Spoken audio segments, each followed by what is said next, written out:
चौपाल एजुस word में आपका स्वागत है। जैसा कि आपको पता है कि बीपीएससी टीआरई 4 का एग्ज़ाम आने वाला है, जिसमें हमारा जो चैनल है आपको इसमें मैं हिंदी की क्लासेस दूंगी। इसमें आपको वो सारी वीडियोस मिल जाएंगी जो आपको की तैयारी में बेहद उपयोगी होंगी और आपके सिलेक्शन में महत्वपूर्ण भूमिका निभाएंगी। तो आपको मेरा ये जो वीडियो है, एक भी वीडियो स्किप नहीं करना है। आप ध्यान से देखें और आप इससे तैयारी करेंगे तो आपको बेहतर रिजल्ट मिलने की पूरी संभावनाएं हैं। तो चलिए, अभी मैं जो टीआरई 4 की तैयारी करा रही हूँ उसमें सबसे पहले मैं पिछले साल के टीआरई 1, टीआरई 2, टीआरई 3 के जो क्वेश्चन है उसको सॉल्व कराऊंगी, क्योंकि हर साल यही होता है कि वही क्वेश्चन उठा करके हमारे अगले एग्जाम में लिया जाता है। तो इससे आपको तैयारी में बेहतर सहयोग मिलेगा। तो हम पहले आपको प्राइमरी के क्लास 1 से क्लास 5th तक के जो है क्वेश्चन सॉल्व कराएंगे। तो चलिए अपना हम क्वेश्चन देखते हैं। कल हमारा एक वीडियो शूट हुआ था जिसमें आधा ही वीडियो शूट हो पाया था और कुछ टेक्निकल फॉल्ट की वजह से हमारा वो वीडियो रुक गया था। तो वहाँ से मैं अपना वीडियो फिर शुरू करती हूँ। तो चलिए, हमारा ये वीडियो है।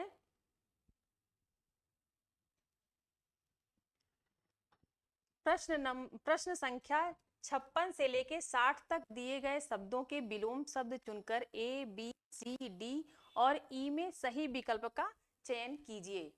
तो हमारा ये है, पहला विलोम शब्द है इच्छा। इच्छा का विलोम शब्द हमारा क्या हो सकता है? ए अइच्छा, बी आशा, सी अनिच्छा, या डी उपर्युक्त में से एक से अधिक, या ई उपर्युक्त में से कोई नहीं। तो हमारा जो इच्छा का विलोम है, अइच्छा भी नहीं है, आशा भी नहीं है। इसका सही उत्तर हमारा होगा अनिच्छा। हमारा सही उत्तर होगा यहाँ पे सी, अनिच्छा।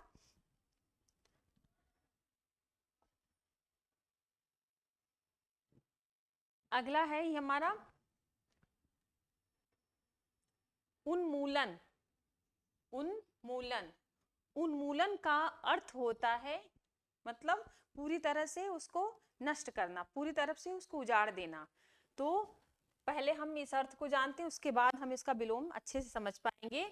ए है उन्नयन, बी अवमूल्यन, सी रोपण, डी उपर्युक्त में से एक से अधिक, या ई उपर्युक्त में से कोई नहीं। तो यहाँ पे उन्मूलन से आशय हमारा होगा उजाड़ देना या नष्ट कर देना। तो उन्नयन, उन्नयन जो है, उन्नयन का मतलब होना उन्नत करना, आगे बढ़ना। तो ये भी हमारा गलत है।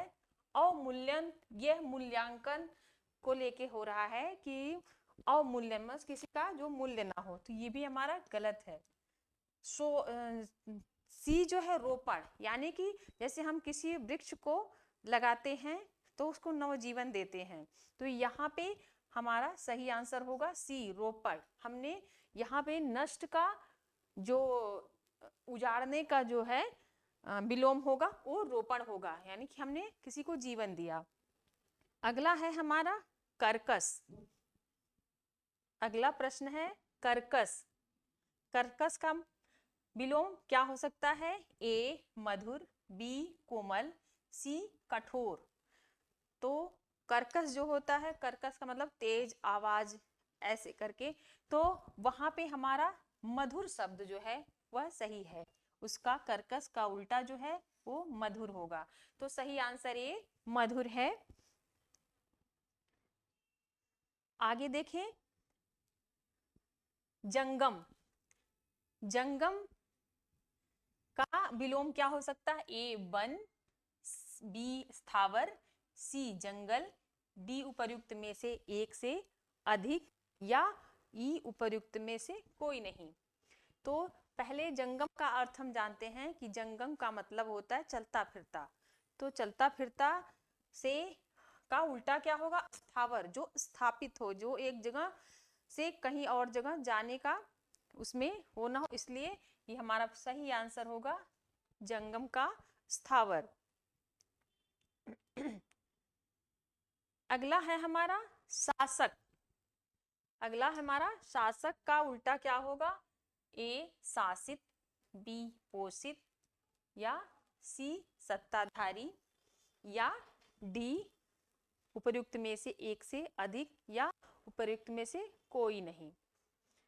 तो शासक का मतलब होता है, शासक का विलोम क्या होगा इसमें? इसमें शासित जो है वो भी सही है, और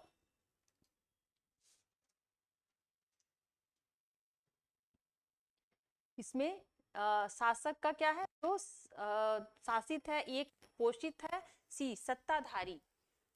तो हमारा सही आंसर इसमें होगा ए शासित। शासित हमारा ये सही आंसर है।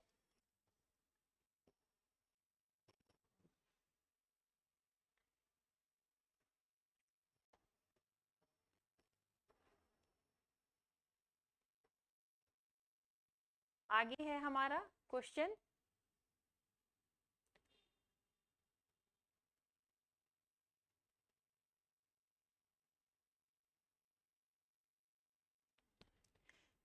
प्रश्न संख्या 61 से लेके 65 तक निम्नलिखित प्रत्येक वाक्यों में एक शब्द रेखांकित है। प्रत्येक रेखांकित शब्द के लिए ए, बी, सी, डी और ई के सामने एक एक विकल्प दिया गया है। इनमें से रेखांकित शब्द के लिए अर्थ की दृष्टि से उपर्युक्त चुनकर पत्रक में चिन्हित कीजिए। ए शिशु, शिशु तेरी अनुपम छवि निहार। यहाँ पे शिशु एक छोटे बालक का, शिशु से आशय छोटे बालक से होता है, तो यहाँ पे शिशु तेरी अनुपम छवि निहार। तो इससे इसका सही विकल्प क्या होगा? ए युवक, बी बालक, सी युवती, डी उपर्युक्त में से एक से अधिक, या ई उपर्युक्त में से कोई नहीं। तो इसमें युवक है जो वो काफी बड़ी उम्र के बच्चों के लिए ये लगाया जाता है। तो यहाँ पे युवक का अर्थ भी शिशु से नहीं लिया गया, सही विकल्प ये भी नहीं है। बालक, बालक जो है वो छोटे बच्चे को बालक भी बोला जाता है, तो हमारा सही आंसर होगा बी बालक। अगला है युद्ध निरंतर युद्ध विश्व है। युद्ध निरंतर युद्ध विश्व है, तो युद्ध से हमारा सही युद्ध से क्या होगा? ए शांति, बी अंधकार, सी संग्राम, या डी उपर्युक्त में से एक से अधिक, या ई उपर्युक्त में से कोई नहीं। तो युद्ध है का ही पर्यायवाची है। युद्ध, संग्राम जो है युद्ध का पर्यायवाची है, तो हमारा सही आंसर होगा सी संग्राम। क्योंकि युद्ध शांति का उस तात्पर्य नहीं हो सकता, अंधकार से भी युद्ध का कोई तालमेल नहीं है, सी संग्राम से युद्ध का तालमेल है, बहुत पर्यायवाची है, इसलिए संग्राम सी सही है। गुमी हुई आजादी की कीमत सबने पहचानी थी। गुमी हुई आजादी की कीमत, अब यहाँ पे जो अंडरलाइन है आजादी, आजादी, इसमें कौन सा विकल्प सही हो सकता है? आजादी से ये शब्द कौन सा मेल खा रहा है? ए स्वाधीनता, बी गुलाम, सी गुलामी, डी उपर्युक्त में से एक से अधिक, या ई उपर्युक्त में से कोई नहीं। तो आजादी जो है वो स्वाधीनता को कहते हैं। स्वाधीनता मतलब अपने अधीन होना, किसी के भी हम गुलाम ना रहें। तो हमारा सही आंसर होगा ए आजादी मतलब स्वाधीनता।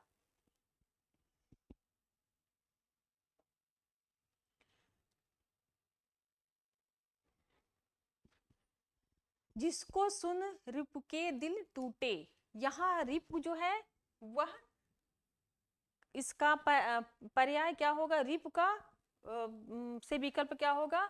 ए शत्रु, बी अरि आर्य, या सी आराति। तो आर्य अगर होता तो ये शत्रु होता, पर ये आर्य है, तो ये भी सही ऑप्शन नहीं है, सी आरात भी सही ऑप्शन नहीं है। यहाँ पे ये शब्द जो है, ये शत्रु जो है वह रिपु से उसका आशय है, रिपु का पर्यायवाची शत्रु होता है।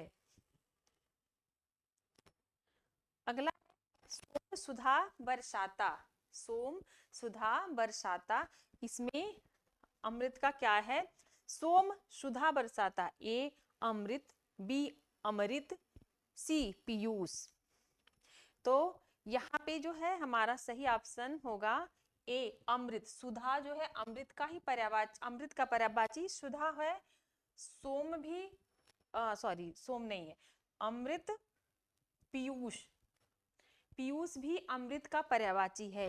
तो इसमें जो है उपर्युक्त में से एक से अधिक सही आंसर हो सकता है, उपर्युक्त में से एक से अधिक। सही आंसर हमारा डी होगा, क्योंकि अमृत का पर्यायवाची सुधा है और पीयूष भी है। तो सही आंसर हमारा होगा डी। प्रश्न संख्या 66 से लेकर 70 तक निम्नलिखित तत्सम शब्दों के लिए 5-5 विकल्प ए, बी, सी, डी और ई दिए गए हैं। इनमें सर्वाधिक उपयुक्त विकल्प चुनकर उत्तर कीजिए। हमारा तत्सम शब्द देखना है, तत्सम, तत्सम और तद्भव शब्द। तो जो हमारा तत्सम शब्द है यहाँ पे हमें खोजना है। पहला है खग, खग मतलब होता है पक्षी। तो तत्सम उसका क्या हो सकता है, ए बिहग, बी द्विज, सी खगी। तो हमारा शब्द है ये द्विज मीन्स भी पक्षी होता है और खगी मतलब भी पक्षी ही है, लेकिन ये बिहग जो है वो बिहंग कहा जाएगा। तो सही आंसर हमारा होगा बिहग।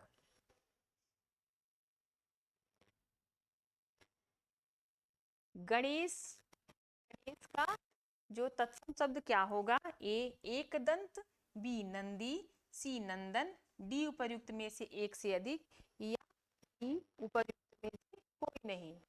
तो गणेश जी को भी एक दंत बोला जाता है। तो हमारा जो सही आंसर इसमें होगा एक दंत।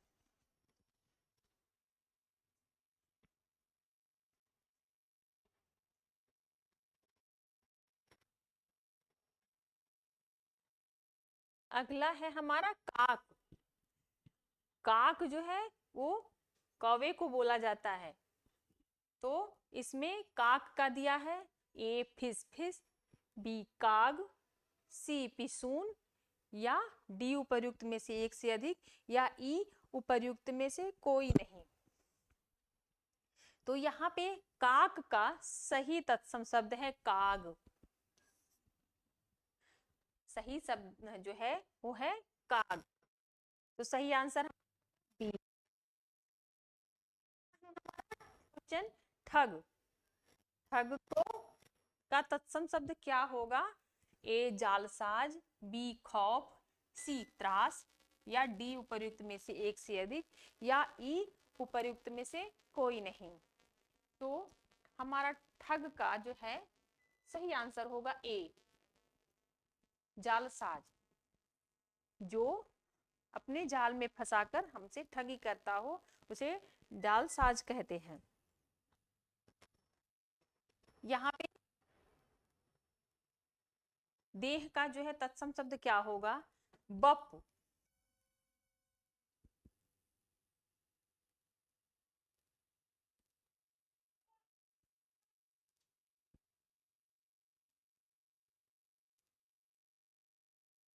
देह का तत्सम शब्द जो है वो है बपू। हमारा सही आंसर होगा ए बपू। क्षीर, क्षीर होता है जो क्षीर सागर है, या फिर दूध को भी क्षीर बोलते हैं। पय, पय मीन्स पय भी अमृत को बोला जाता है। तो ये हमारा सही आंसर होगा बी।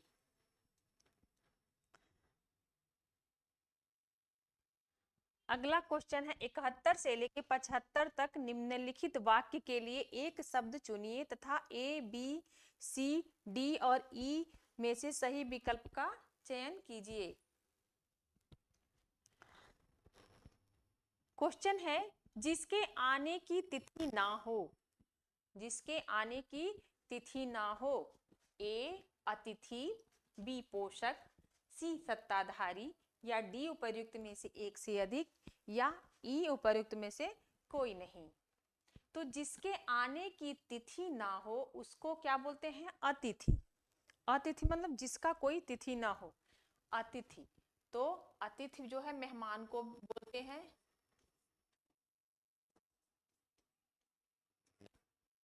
अतिथि मेहमान को बोलते हैं। तो यह हमारा सही आंसर होगा अतिथि।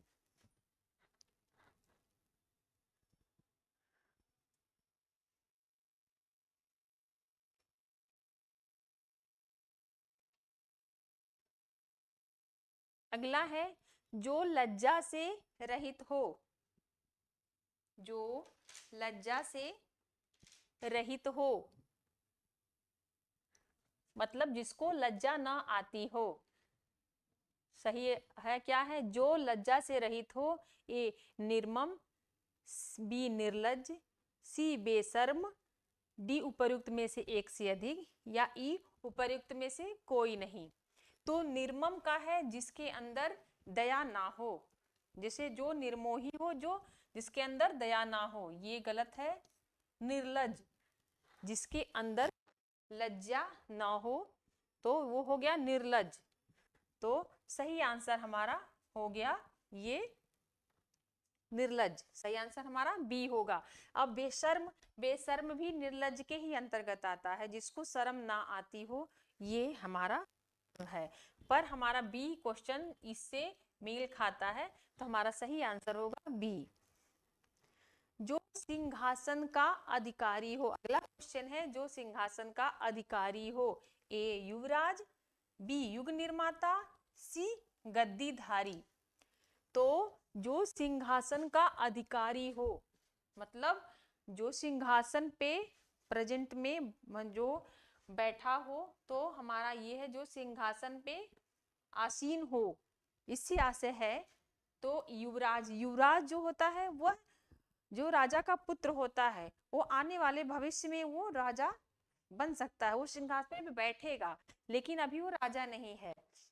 और यहाँ पे पूछ रहा है सिंहासन का अधिकारी हो।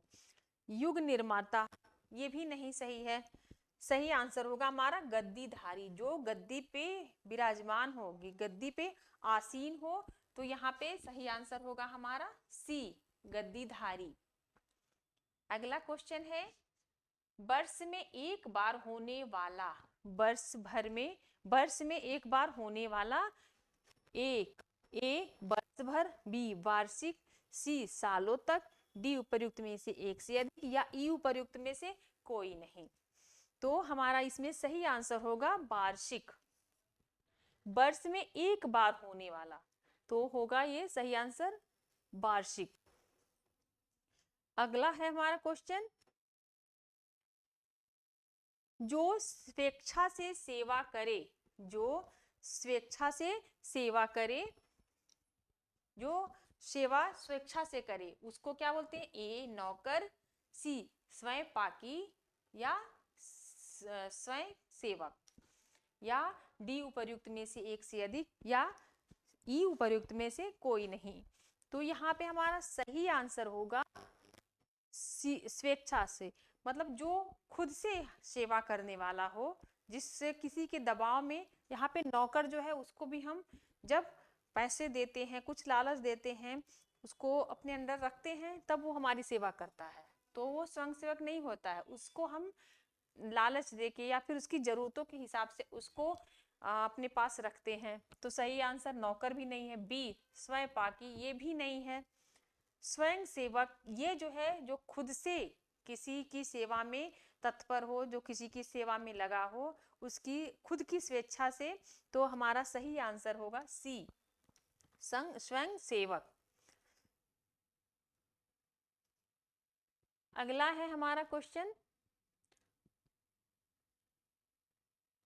76 से लेके 80 तक निम्नलिखित मुहावरों के उपर्युक्त अर्थ का चयन कर ए बी सी डी और ई में से सही विकल्प का चयन करिए। अब यहाँ पे क्या है? मुहावरे, यहाँ पे मुहावरों का सही चयन करना है। अंक भरना, अंक भरना, ए खाली स्थानों को भरना, बी भाग्य चमकना, सी स्नेह से लिपट लेना, या डी उपर्युक्त में से एक से अधिक, या ई उपर्युक्त में से कोई नहीं। तो पहले तो है अंक, मतलब होता है हमारे ये बाजू। तो हम जब यहाँ खाली स्थान भरना भी गलत है, भाग्य चमकना भी अंक से कोई तात्पर्य। पटना, जब बहुत दिनों बाद कोई प्रेमी जन मिलता है, कोई स्नेही जन मिलता है, तो वो जब एक दूसरे से लिपटते हैं तो उसको बोलते हैं स्नेह से लिपटना, अंक भरना। जैसे बच्चा दौड़ के अपनी माँ की गोदी में लिपटता है, तो वो भी होता है कि माँ के अंक से लिपट जाना। तो अंक भरना हमारा सही आंसर होगा, स्नेह से लिपट लेना। अगला है आस्तीन का सांप। आस्तीन का सांप, ए कपटी मित्र, बी मित्र का खतरा, सी मित्र को सांप काटना, या डी उपर्युक्त में से एक से अधिक, या ई उपर्युक्त में से कोई नहीं। तो यहाँ पे क्या है, कपटी मित्र, आस्तीन का सांप होना मतलब हमारे आसपास रह करके भी हमारे बारे में बुरा सोचना, हमारा हितैषी होकर के भी हमारे बारे में बुरा सोचना। तो ये कपटी मित्र, कपटी मित्र पता नहीं चलने देना और अंदर अंदर नुकसान पहुंचाना। तो आस्तीन का सांप हमारा सही आशय होगा ए, कपटी मित्र। अगला है किस खेत की मूली। किस खेत की मूली। तो यहाँ पे आंसर है मुहावरे में, ए अधिकारहीन, बी शक्तिहीन, सी हैसियतहीन, सॉरी हैसियत वाला, या डी उपर्युक्त में से एक से अधिक, या ई उपर्युक्त में से कोई नहीं। तो यहाँ पे हमारा सही आंसर होगा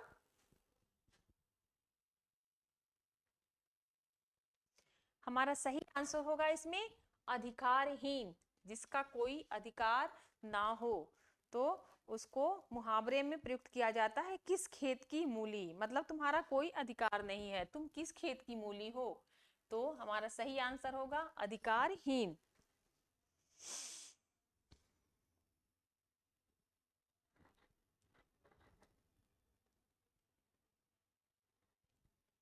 अगला है क्वेश्चन, मुहावरा हमारा घड़ो पानी पड़ना। घड़ो पानी पड़ना, ए विजयी होना, बी पराजित होना, या सी गर्वित होना, या डी उपर्युक्त में से एक से अधिक, या ई उपर्युक्त में से कोई नहीं। तो घड़ो पानी पड़ना से आशय हमारा होता है पराजित होना, लज्जित होना। तो सही आंसर हमारा होगा ए बी, सॉरी हमारा सही आंसर होगा बी, पराजित होना। अगला है नाच नचाना। नाच नचाना, मुहावरा है नाच नचाना। आंसर दिया है ए तंग करना, बी नृत्य सिखाना, सी नाच के लिए प्रेरित करना, या डी उपर्युक्त में से एक से अधिक, या उपर्युक्त में से कोई नहीं। तो हमारा इसमें सही आंसर होगा तंग करना, ए। सही आंसर ए है, तंग करना। मतलब किसी बच्चे ने हमें नाच नचा दिया, हमें तंग कर दिया। तो सही आंसर हमारा होगा ये, तंग करना। अगला प्रश्न है 81 लेख से लेकर 85 तक निम्नलिखित अशुद्ध शब्दों के लिए शुद्ध शब्द चुनिए तथा A B C D E में से सही विकल्प का चयन कीजिए। क्वेश्चन है अनाधिकार। सही इसमें क्वेश्चन क्या है हमारा, अनाधिकार। तो इसका सही आंसर क्या होगा, ए अनअधिकार, सी अनाधिकार, या सी अनअधिकार, या डी उपर्युक्त में से एक से अधिक, या उपर्युक्त में से कोई नहीं। तो हमारा जो सही आंसर है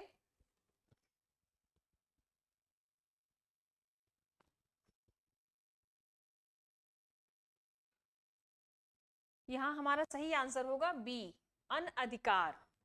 अनाधिकार जो है हमारा सही आंसर, अनाधिकार सही आंसर होगा हमारा बी। परलौकिक, अगला क्वेश्चन है परलौकिक। ए परालौकिक, बी पारलौकिक, सी परालौकिक, डी उपर्युक्त में से एक से अधिक, या उपर्युक्त में से कोई नहीं। तो हमारा जो सही आंसर है परलौकिक का सही आंसर है पारलौकिक। हमारा सही आंसर होगा परालौकिक। ये हमारा सही आंसर है।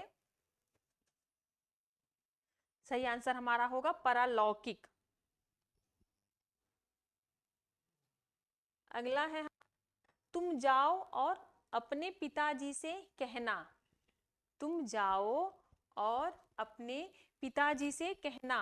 ये हमारा सरल वाक्य है, बी संयुक्त वाक्य है, या बी सी वाक्य है, या उपर्युक्त में से एक से अधिक या उपर्युक्त में से कोई नहीं है। तो यहाँ पे क्या है, तुम जाओ और अपने पिताजी से कहना। यहाँ पे क्या है हमारा, जो यहाँ पे तुम जाओ एक वाक्य है और दूसरा वाक्य है अपने पिताजी से कहना। तो यहाँ पे होगा हमारा बी संयुक्त वाक्य।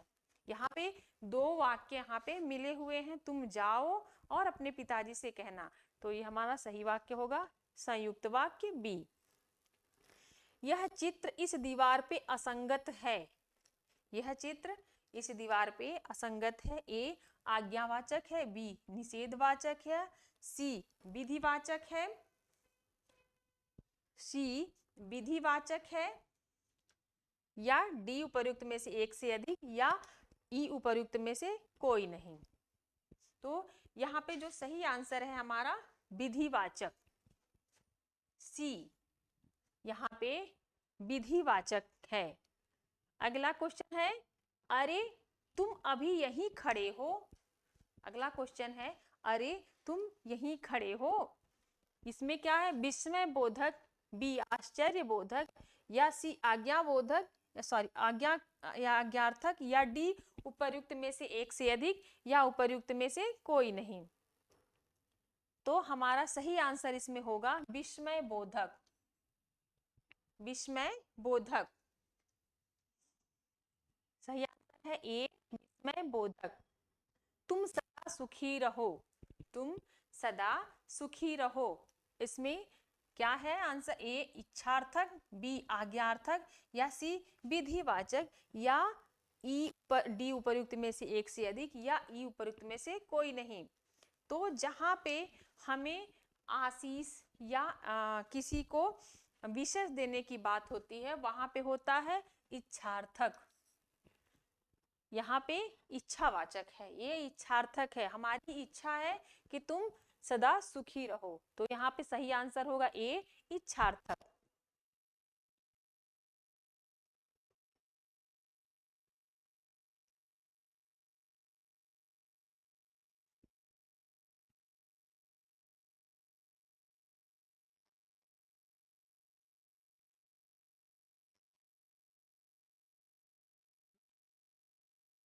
अगला क्वेश्चन है, निम्नलिखित शब्दों में प्रयुक्त प्रत्यय को पहचान कर सही विकल्प को उत्तर पुस्तिका में चिन्हित कीजिए।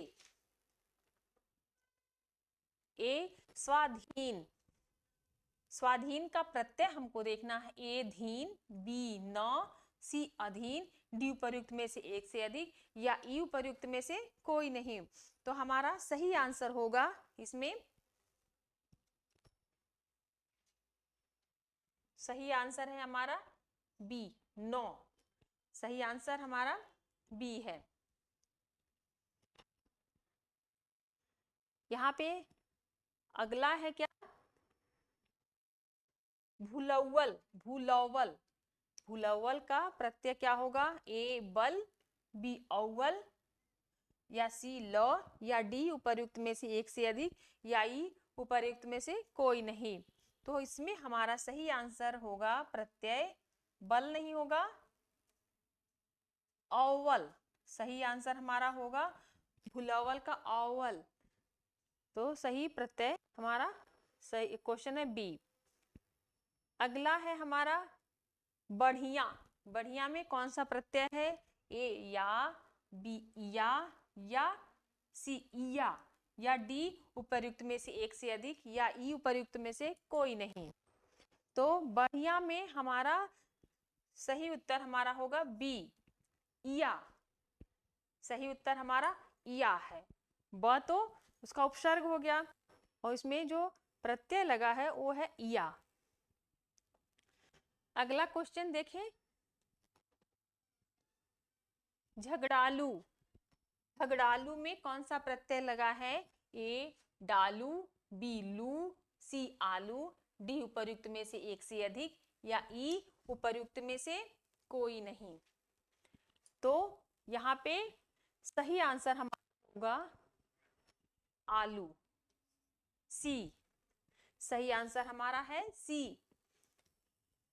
अगला है मनौती। मनौती में कौन सा है? ए औती, बी ती, सी औती, या डी उपर्युक्त में से एक से अधिक, या ई उपर्युक्त में से कोई नहीं। तो इसमें हमारा सही आंसर होगा, सही आंसर है हमारा ए औती। सही आंसर हमारा है औती।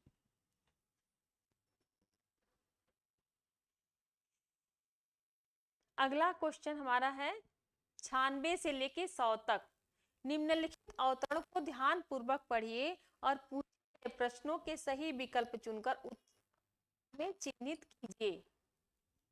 यहाँ पे हमारे कुछ अवतरण हैं, उनको हमें देखना है और उसके बाद से इसके क्वेश्चन इसी के अंतर्गत आते हैं।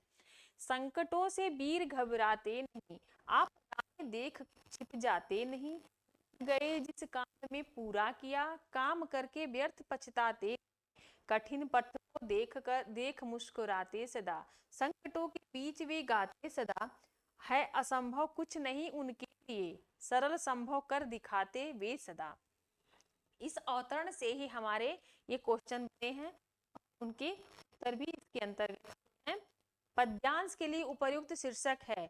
अब जो हमने पद्यांश पढ़ा है इसके लिए उपयुक्त शीर्षक क्या हो सकता है? ए संकट के बादल, बी वीर, सी कठिन पथ, या डी उपयुक्त में से एक से अधिक। तो पद्यांश को देखने के बाद इसके शीर्षक से ऐसा लगता है कि किसी वीर रस से पूरा भरा हुआ है। तो यहाँ पे हमें सही आंसर है हमारा बी। बी हमारा, क्योंकि ये एक वीर के उत्साहवर्धन को, वीर के अंदर के जो खूबियां हैं उसको इसमें दिखाया गया है इस शीर्षक के अंतर्गत। तो इसका सही शीर्षक यही हो सकता है वीर। तो सही आंसर हमारा इसमें है वीर।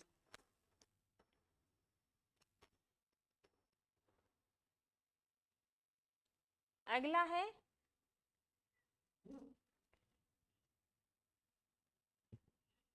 वीर संकटों को देखकर क्या करते हैं?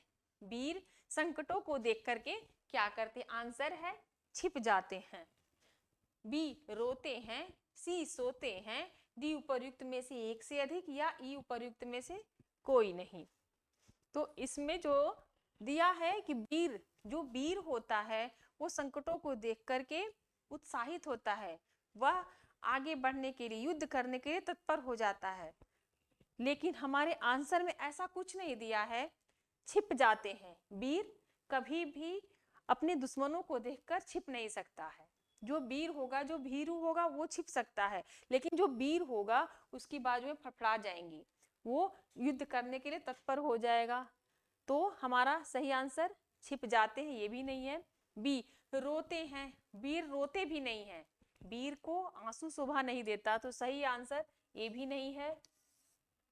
सी सोते हैं, वीर सोते भी नहीं हैं, क्योंकि उनका हर वक्त जो है युद्ध के लिए वो दिमाग चलता रहता है। तो यहाँ पे हमारा जो सही आंसर होगा ई, उपर्युक्त में से कोई नहीं, क्योंकि कोई भी लक्षण इसमें वीर के लिए उपयुक्त नहीं है। तो हमारा सही आंसर होगा ई। अगला है वीर सभी कार्य को कैसे करते हैं? वीर सभी कार्य को कैसे करते हैं? ये सोचते हुए, बी छिपते हुए, सी मुस्कुराते हुए, या डी उपर्युक्त में से एक से अधिक, या ई उपर्युक्त में से कोई नहीं।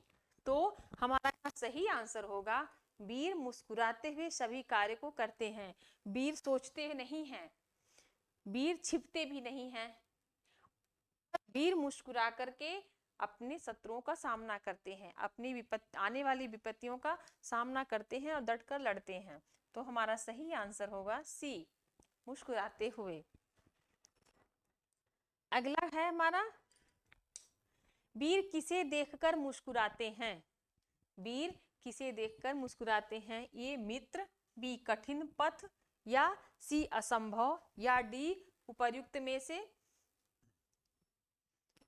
में से एक से अधिक, या डी उपर्युक्त में से कोई नहीं। तो वीर किसे देखकर, कठिन पथ और असंभव कार्य को भी देखकर वो मुस्कुराते हैं। तो लगभग हमारा तीनों आंसर सही हो सकता है कि वीर जो है अपने मित्र को देख के भी मुस्कुरा सकता है, कठिन पथ को देख के भी वो मुस्कुराता है, वो डरता नहीं है, और असंभव, जो उसके लिए असंभव लगता है उसको भी देख करके वो मुस्कुराता है। तो हमारा सही आंसर होगा डी, उपर्युक्त में से एक से अधिक। अगला है हमारा क्वेश्चन, आपदाएं शब्द का अर्थ क्या है? आपदाएं शब्द का अर्थ है ए विपत्ति, बी सम्मति, या डी सी अनुमति, या डी उपर्युक्त में से एक से अधिक, या ई उपर्युक्त में से कोई नहीं। तो आपदाएं से आशय होता है विपत्ति, विपत्ति आना या आपदाएं आना। तो यहाँ पे आपदाएं शब्द का अर्थ क्या है? विपत्ति है। यहाँ हमारा 26 से लेकर के 100 तक के जो क्वेश्चन थे वो पूरे सॉल्व हो गए हैं। आगे हम नए वीडियो में आपको नए क्वेश्चन लेकर के आएंगे। तब तक के लिए धन्यवाद।